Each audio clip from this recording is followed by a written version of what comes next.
اعلم يا هرقل الأم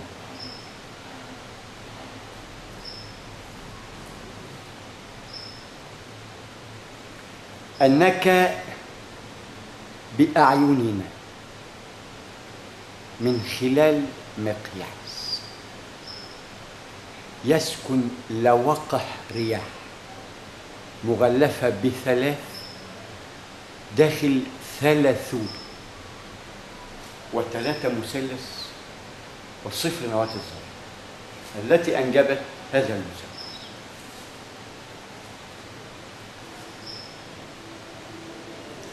فإني أعلم من الله أنك تقول لذات شخصك الكريم اعمل ميت اعمل ميت.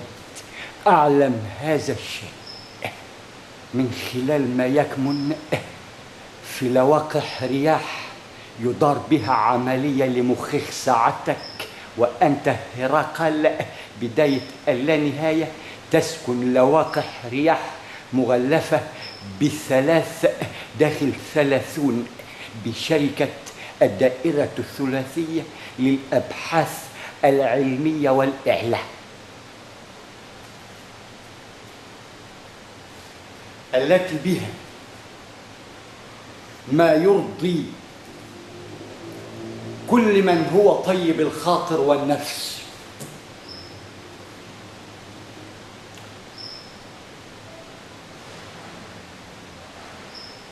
سبحان من ورثنا وجعلنا أمناء على هذا الميراث حتى يصلكم بالقانون.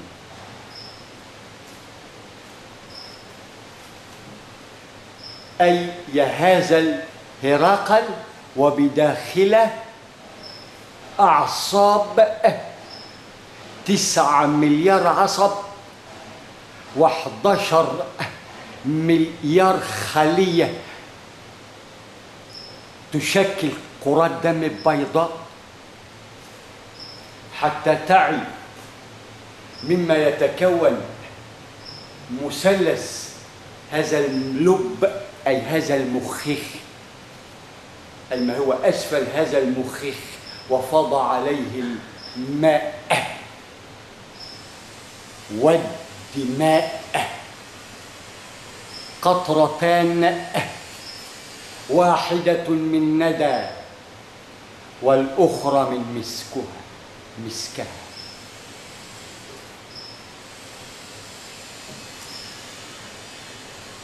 فاعلم يا مثلث هرقل العظيم التي تسكن لواقح رياح مغلفة وبداخلها مثلث ما لا عين رأت ولا أذن سمعت ولا خطر على قلب بشر، لأن هذه المثلثات مقاييس لابد أن يستأصل ما يسمى بالنقاط السوداء مما عملت أيدينا وغرس بديل لها من خلال القانون أيضا التي وضعناه بأيدينا، وهيئ لنا أننا من وضعنا ونسينا الخالق لمادة الوضع. نعم إيه يعني؟ شفت يعني اظبط لي رجليه من ورا علشان هو بيرفص كده. كهرو باشا، ايوه كهرو ادمي، اديله 2 واحده يمين وواحده شمال. كهرو ادمي كهرو باشا بيطول ما بيطول، معروف ان الساقين يتمددا، مش عفريت، الساقين يتمدد مع مراعاة ثبات الجسد ويرتقيه اللب أسفله المثلث التي به نعمل عملية جراحية حساسة بمقياس لا يعلمه إلا أهله.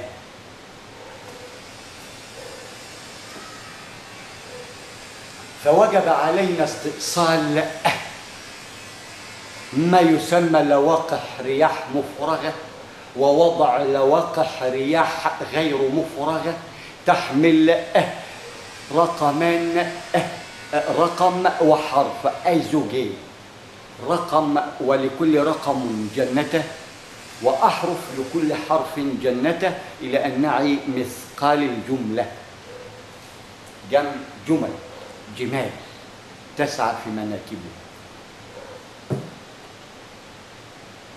فلا بد يا سيدي، ايوه ما يعني عجيبه انك تشوفه. ده ما اسموش انجاب، ده ما اسمه استئصال.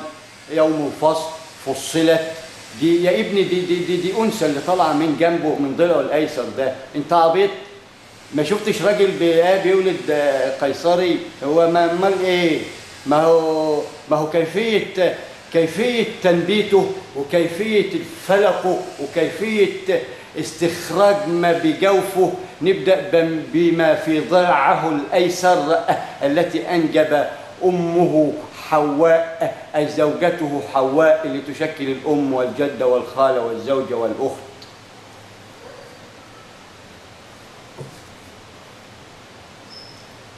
لأنها الدنيا وسيرتقيها التاريخ، تقوى الله في التاريخ التي لم نعبر سوى 9 أصفار من خلاله.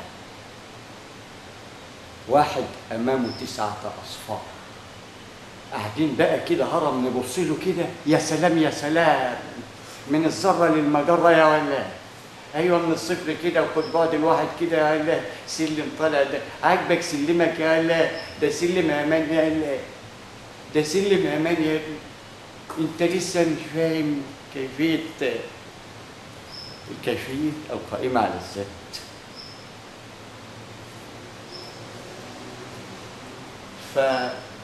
فسأخرج ما في مثلثك يا هذا الهرقل. هذا أمر الله، ووضع لنا بقانون يشكل قسطاس مبين ومعلوم قائم على المصطلح، ورقمه أي المعادلة النسبية القائمة على أرقام، وبناء عليه نحن زدنا من فضل الله، ولا ننسب العلم لأنفسنا، بل تكاثفنا بقانون خلائف تعي ما تفعل، واستخلفت في حرف ورقم، ونحن له جامعون بقانون يوم الجمع. بس اعلم ازاي تجمع الجنة الكبرى من الجنة الصغرى، ولا يغادر منه أحدا، إلى أن يصل بها بداية لا نهاية تجارة مع الله لرسل، ونحن للخلق مساوون. كيفية توسيع هذه اربط الخلية دي. خلاص الإنجاب عندك، أعطيني الذبابة، في هنا جناح أيمن، تبله. ما هو بطول، مش هو بيتكاثر هو طبعا، ما هو برضه هو بطول عندك متر هنا لو وقع ريال، إلى أن يتكسي كده ويغتسل، وبعد أن يغتسل سنسكر، لأن هذا هرقل الأول، ويوجد ما خلفه وما سبقه، ولكنه سيكون لكلاهما آية من خلال صفر نضعه يشكل 10 أصفار، ويشكل رقم 10، وتسمى تكامل نواة المنظومة الرقمية. هذا قانون هذا الصفر الدال على معنى اللغوي كقانون، والعلم حدث ولك بداية اللانهاية. هذا القانون ميكنة أسفله يعمل بصمت، ميكنة تنجب ماء، متر مكعب مقابله كهرباء، وجر رمزية، وآتية من الله لا راد لقضاءه، لأنها تجسدت في سباعية يمتلكها كل رجل محترم، إلى أن تعي هرقل حتى تمر بسلام. افتح الخلية، خلية المقابر، حتى زرتم المقابر. ما هو هذا المثلث جامع من مصر ومن أمريكا ومن الصين ومن اليابان ومن كل فج عميق، وجمع شوف لواقح رياح الزواحف قبل أن تخلق من خلال بعوضة استدعاء البعوضة يفتح لي الخلية دي، الخلية في المنتصف. جهز لي فيه بقى ساكني لواقح الرياح معهم أهلة تشكل بين قوسين أو أدنى، علشان نستأصل من خلال لواقح الرياح برواقح الرياح ويخرج عبارة عن عرق دون أن يمس بالسوء من هذا السوء، لأنه يبرمج الآن حتى يحمل مش خيبته التقيلة ولا سكيبته ولا مجرته وبقى. ده قديم، ده مجرته الكونية، ده مصطلح خايب لسه أنا شفتش حاجة. حتى يحمل نواة العشار التي أنجبت ما ذكره الأخ الفاضل. الصفر العاشر نواة التسعة وأبو التسعة وبداية اللانهاية ابدأ من 11.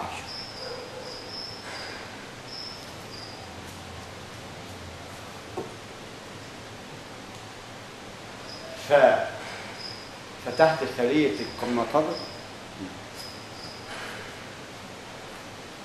يوجد حتى تمر يا هذا الهرقل يا جامع من خلقه الله بمقياس واحد بداية اللانهاية إن له لموسعون، ويكون لذا هذا الواحد بشكل الثم لنا مقياس صراط مستقيم نعرج وندرك كيفما يعرج الشياطين والأبالسة ونحن البشر والبهائم إلى أن نعرف لازق طلع هات آلة الملازم. أيوه ما تقلم. شوف هو أنا عارف إنه بيتمد، هو مبتور الساقين ولا يعي لأنه بيترنح. ده بنج بيهلوس ها؟ بيقول هو بيقول ايه وامسك. شيل دي فلزة في المثلث اسفل هذا اللب، اي هذا المخيخ فصي الخروع.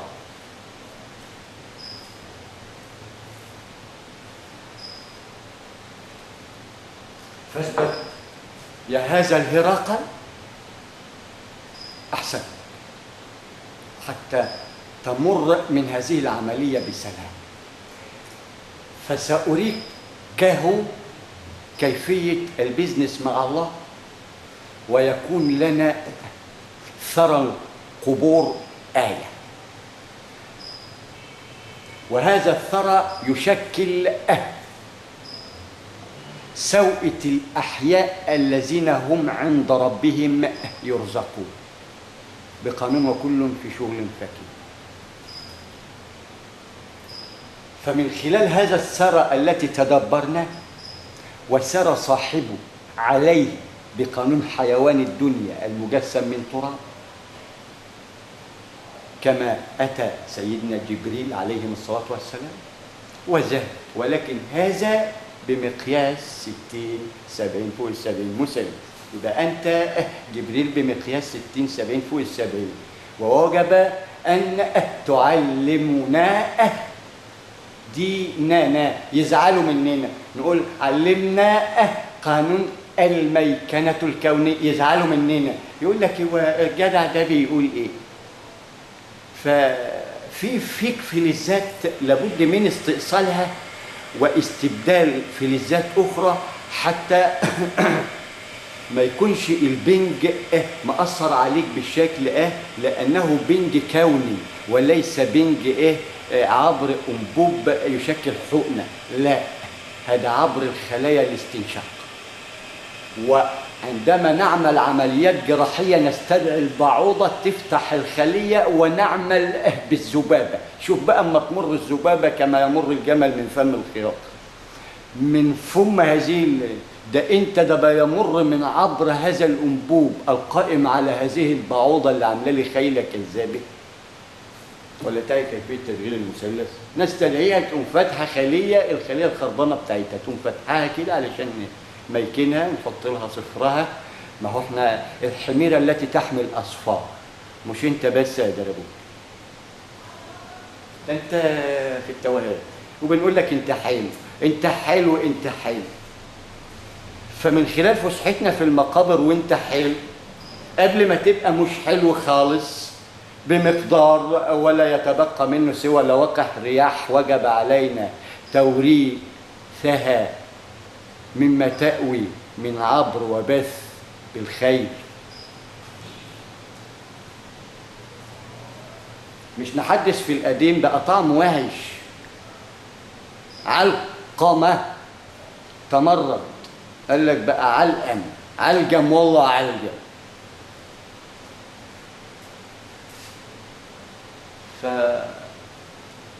فأمامي مثلث ذهني يشكل لي مذياع من خلاله أقول ولا أعني أحدا بذاته، ولكن يوجد لدينا أنعام تسكن لواقح رياح تعمل معنا عمليات جراحية غير قادر عليها الإنسان لأنه ضعف أمام الذبابة ولا يمتلك مال حتى يجب، ويأتي من هذا الجب الذي مرت به أمنا، مرت بهذا اليم مريم، وما أدراك بأمنا مريم، ومن سيمر باليم يا أخي قدس.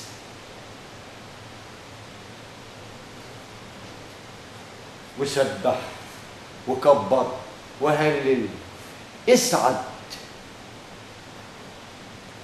بدينك وبما أنجبه من آلات وحضارة علمية وحضارة ذهنية.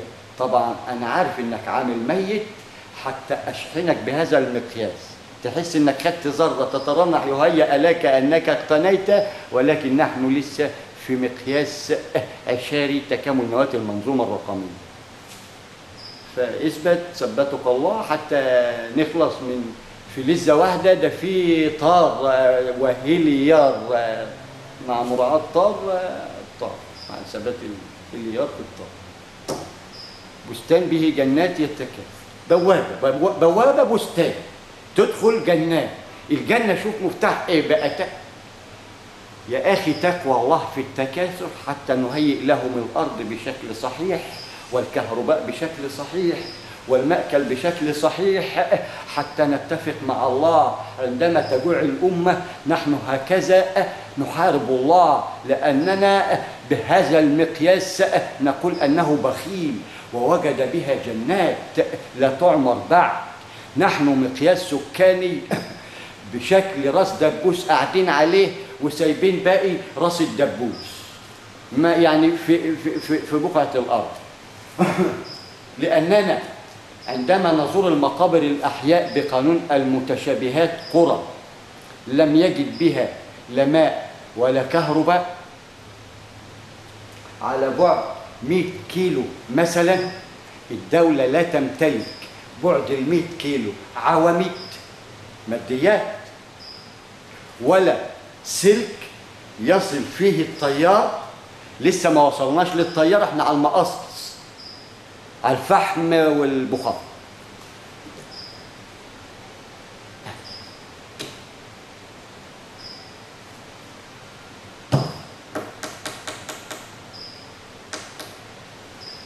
ده احنا لسه ما وصلناش الطيار بعد، لأن يوجد محركات تؤدي إلى إخراج طاقة، وهذه الطاقة حتى تمر هذه 101 كيلو القائمة على التكاثر والانهياب والهدف شغال، لسه هنحط مقاومات تزود الطاقة وتعمل عملية تكثف، ولكن ما عندناش كيفية استعماله بالقانون، لأنه خير ما أنجبنا ككل من علم. ولكن حتى الآن لا نتفق ونضع الجاسوسان يسرق من بعض العلم. ما انضف يا هذا المثلث، فهذا دنس حتى تمر لابد من إخراجه بالقانون القائم على علم، من خلال ما يقال عليك الآن، حتى يثبت ويمكن لك في الأرض بمقياس يشكل لك بداية اللانهاية. نشف عرقه، ابدأ بالعراق ويجف عرقه، والدم هذا يشيله اللي هي لما يبقى في سوريا ونتحد ونبقى أخوة كلنا فرد واحد. ده اللي هنا هيخدمه اللي جاي من بره. ليه اللي بره جاي يهدم اللي هنا؟ يعني طب ما يجي هو هنا واحنا نطلع بره ويستقبلنا، هو مش يستهبلنا وهو جاي. عشان بيجري وراه شويه ميه شويه زعابيب. افهمك ازاي هرقل ازاي يتكون الاعصار، وانت عندك الامكانيات لمراقبه هذا الاعصار واحيائه، وتترقبه الى ان يتجسد اعصار، وبعد ذلك يعبيها ويديها واطلع يا ابني البيت ده عشان الاعصار جاي لك الوقت. يا اخي روده ووديه في اي مكان. انت مش فاهم ان ده حركه كونيه؟ عندما بدل ما تلوذ منه بالفرار عليك بآلة دائرة مغلقة تعطيه سرعة حقن إلى أن يصل لنقطة الصفر ويتفجر ويتفتت هذه السحابة السوداء. لأنها عندما تكونت وتشكلت بدأ الهلال ينفر بقانون لواقع الرياح. عمل كده صومعة كده في جبل التليج المبني فوق ده، بدأ يشتغل في لواقع الرياح. لواقع الرياح هوب بدأ يوصل لك مسمارها تحت. ايه دي نحلة، شيلها على ايدك كده ولفها كده لحد ما توصل من الصفر للصفر. تنزل مطر، في بقى بقر وفي بهايم، وما هو كان شايل الى انها كيفية حقن. يبقى ده نفجره في الهواء، ما عرفناش نقوم طالعين من بعيد من عليه كده وجايين على الهلال اللي فوق ده. الصاروخ صغير كده خلاص انت فتت الاعصار هديته، لان اللي يشكل له محور ارتكاز اعلاه ومشكله لك مسمار اسفل قاعد يكنس كده وتقول ابعد اطلع، مش عارف تتفاعل. اصلك معترض على ما يقال بالقانون. عشان اقول لك من عند الله بتزعل، فبقول لك قانون لانه واقع، بقانون انه لواقع، ومن الواقع نستشرق ونستشرف ونلقي ما سيقال بالقانون وكيفية علاج هذه المصائب، بدل ما تزداد مصائب ويبقى عفريت ومش عارفين ازاي. ازاي وصلنا للعلم والحضارة دي ومش قادرين نوصل سرعة الإعصار للصفر إلى أن يفجر هذه الصخرة التي تخورت وتخورت وشكلت زي المخيخ، أدى إلى تفاعل رياح. هوب هوب الطاحونة اشتغلت. هلال السحابة ضرب مثلث ولواقع الرياح فيها بقر وفيها مواشي وفيها بهايم ومن كل لب ومن كل دب ومن كل زاحف. ده احنا هنتحاسب في تسكن لواقع هذه الرياح بقانون هذا الإعصار اللي به لواقع رياح مجسمة تحمل بقرة. والله ما خدنا البقرة دي مقياس، والله إعصار شايل بقرة. يا راجل تقوى الله في البقرة التي أنت بداخلها، وهي لك أنك تتقيها ولكنك بداخلها. وعك في دخول القرآن.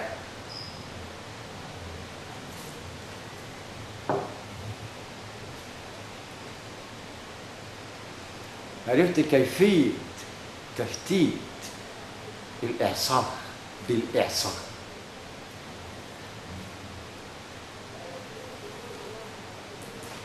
اقفل الأيقونة دي يبقى ده أيقونة الإعصار. افتح أيقونة تاني استدعي بعوضة. يا بعوضة افتح كلمة.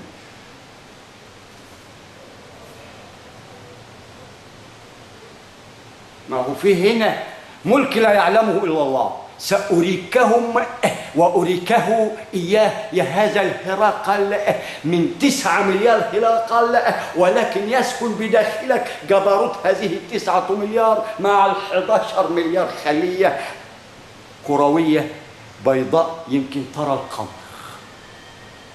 وترى المتشابهات أنها رحمة تهاجم أي فيروس وتحمي كرات الدم الحمراء مسك الأرض،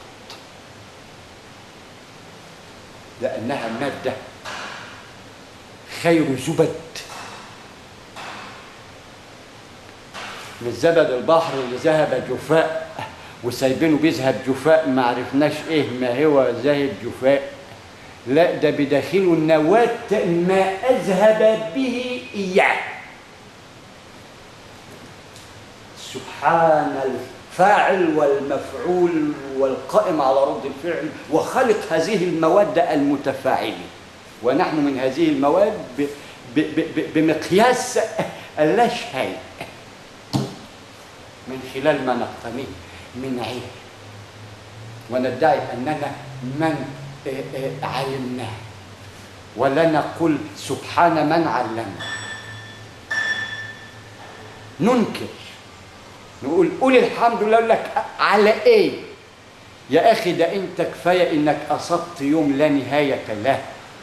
وخد الحمار وصاحبه مقياس، ان الحمار يعي الديمومه، اي قانون الديمومه، ومن يرتقي فاقده، وبناء عليه سائل. الحمار لانه يعي، لانه قانون ديمومته قائم على الطاقه الثابته، مشوار واحد زائد ثبات الطاقة الإياب يساوي حركات دائمة قائمة على الزوجين، ذهاب وإياب.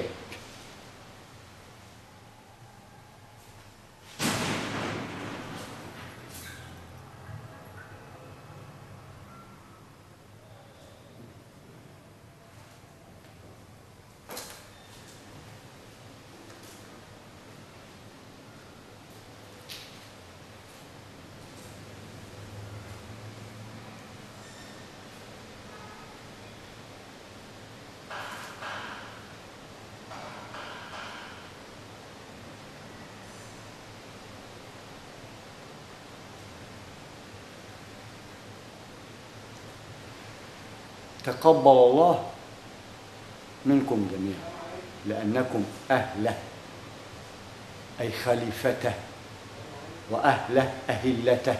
هلت علينا بخير من يسمع، ونرى في وجهه الوسامة والابتسامة والسعادة، لأنه شهر رمضان ينجب بقانون نراها من هذا الهراقل، وبينهما الثلث والثلثين كمثلث، إن لم نرى الثلثين نرى الثلث. وعندما نرى الثلث لابد أن نعي أن الثلثين في أعيننا، ووجب علينا التصالح بالقانون حتى نتفاعل مع هذه البركة الكونية ونسميها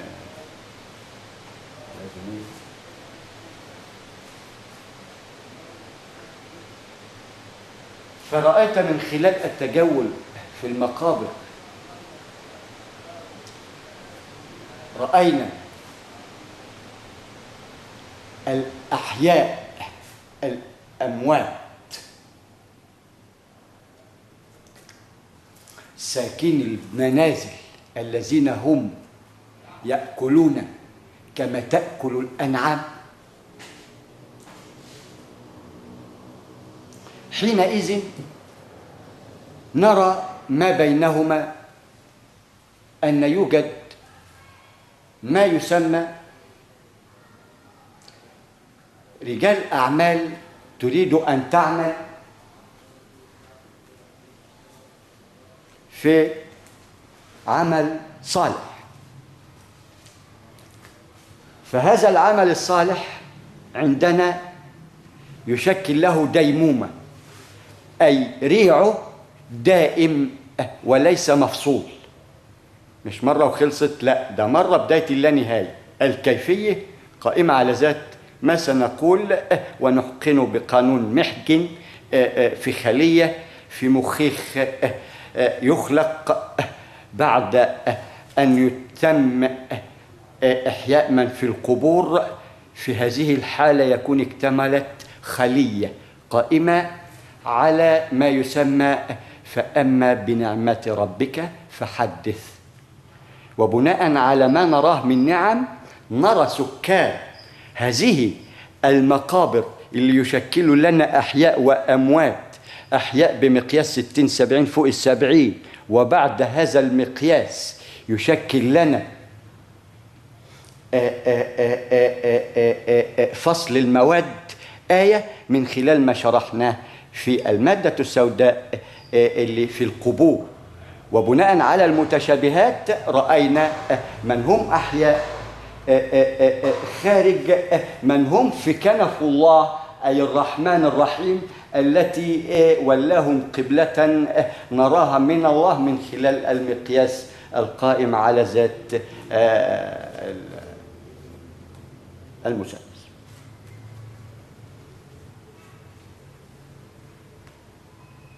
فأهل القبور الأحياء هنا في دار تسمى الكنز الأصغر المؤدي إلى الكنز الأكبر، والنار كذلك ونراها عين اليقين وكلاهما مقياس. من هم هنا ولهم أرباب يسأل عنهم. ابدأ بالعلماء رقم 1، 2 الحكام، 3 الرأسمالية. هذا المثلث يشكل مفتاح حتى هذا الهرقل ينتفض من على هذا الطور ويعي ماذا يفعل من خلال إلقائنا هذا المثلث في منتصف رأسه، في منتصف رأسه، في منتصف رأسه. فالمعني واحد، به جبروت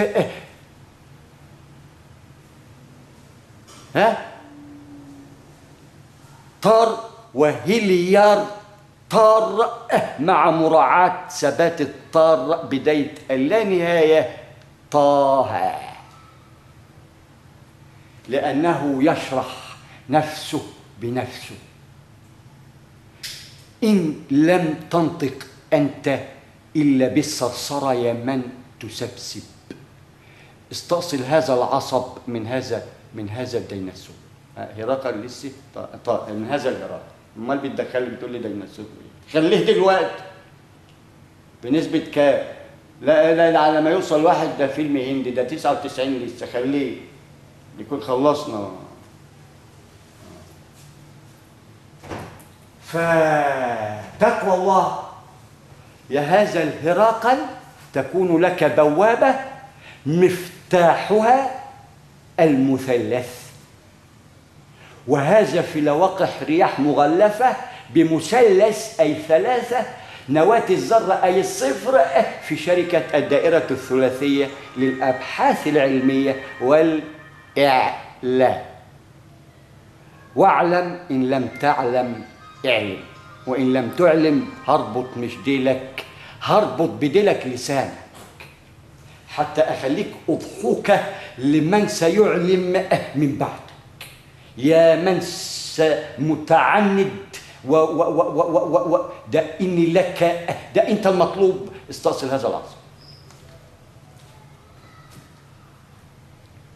فعندما نزور الأحياء التي هم بكنف الخليفة للرحمن الذي فقد الرحمة من خلال عبثه في نفسه وفي مدته، أي مدته التي أنجبت دماء هنت عليهما بقانون هما كفاية، فئتان التقتا.